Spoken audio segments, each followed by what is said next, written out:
du végétal, la graine anime toutes nos passions. Comment s'intègre-t-elle dans ce que l'on nomme la biodiversité ? Chaque jardinier cherche à recréer sa bulle de biodiversité et chacun en a sa propre définition. C'est dans les potagers que nous allons chercher des bribes de réponses. Luc est installé à Cornu près de Rennes. Il a été dans les premiers maraîchers bio de France. Il revend son entreprise florissante pour devenir formateur, en culture bio évidemment. Il organise son potager selon ses convictions culturelles et artistiques. Au niveau d'un jardin, pour le mien en tout cas, il y a une diversité de légumes, mais il y a aussi une diversité de fleurs, de vivaces et un peu d'arbustes qui entourent le jardin et qui sont là presque exclusivement pour recréer un écosystème cohérent et puis pour que ça fonctionne mieux à l'intérieur. Sans parler du plaisir des yeux, du plaisir de la diversité végétale et fleurie. Donc la biodiversité, comment on la vit en tant que producteur, moi je pense que c'est à travers les pratiques qu'on a, la façon de mener la fertilisation, les rotations et tout ça, c'est tout ça la biodiversité. Luc est curieux de tout.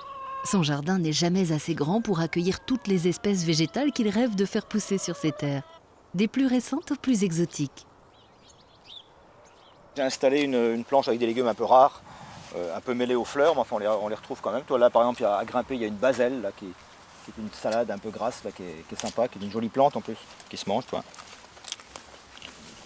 Là un igname de Chine, donc aussi une plante grimpante que j'ai fait grimper sur une ferraille comme ça, dont on mange la racine, hein, donc c'est pas la patate douce, c'est l'igname de Chine donc, qui est intéressant l'hiver. Là une grosse plante très volumineuse hein, qui prend vachement de place, qui est le yacon ou poire de terre.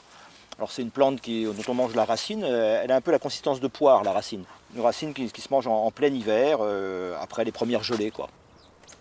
Ah, voilà. C'est vrai qu'au potager, on peut s'amuser évidemment à retrouver des légumes anciens, des saveurs anciennes, découvrir des nouveaux légumes, faire des essais de variétés. Voilà, on peut plus se permettre ça que quand on est maraîcher quelque part. Luc et sa femme Christine se répartissent certaines tâches. Christine, elle, organise des visites du potager et s'est spécialisée dans la culture des plants. Ouais, bah tu vois, il nous reste juste une demi-plaque, on va plutôt semer parce qu'il m'en manque un petit peu du pourpier d'hiver. Si D'accord. J'achète les graines parce que je veux être sûre que les variétés soient bien là, enfin qu'il n'y ait pas eu de croisement et tout ça. Donc c'est plus rassurant d'avoir des graines achetées. Tu vois, la graine est très très fine. Hein. Donc t'en sèmes surtout pas trop, t'en sèmes, si on a entre 7 et 10, c'est bien quoi. C'est plus sûr d'acheter sa semence certifiée que même si c'est pas toujours très compliqué de faire ses graines au jardin, et c'est très bien que beaucoup de jardiniers le fassent, mais on est un peu moins garanti sur les résultats ou sur le fait que les graines soient vraiment caractéristiques des variétés. Quoi.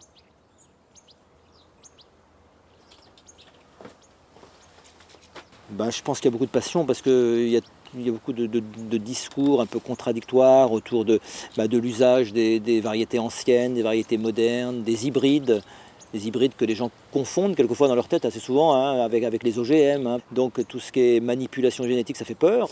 Moi, en étant maraîcher et jardinier à la fois, je pense que les hybrides peuvent avoir un intérêt. Et ils ont quelquefois des intérêts sanitaires pour le bio aussi. Voilà. Si on veut moins traiter, quelquefois d'utiliser des hybrides, surtout en production, ça permet d'obtenir des choses. Quoi. Donc voilà. Faire un mix des deux me plaît bien.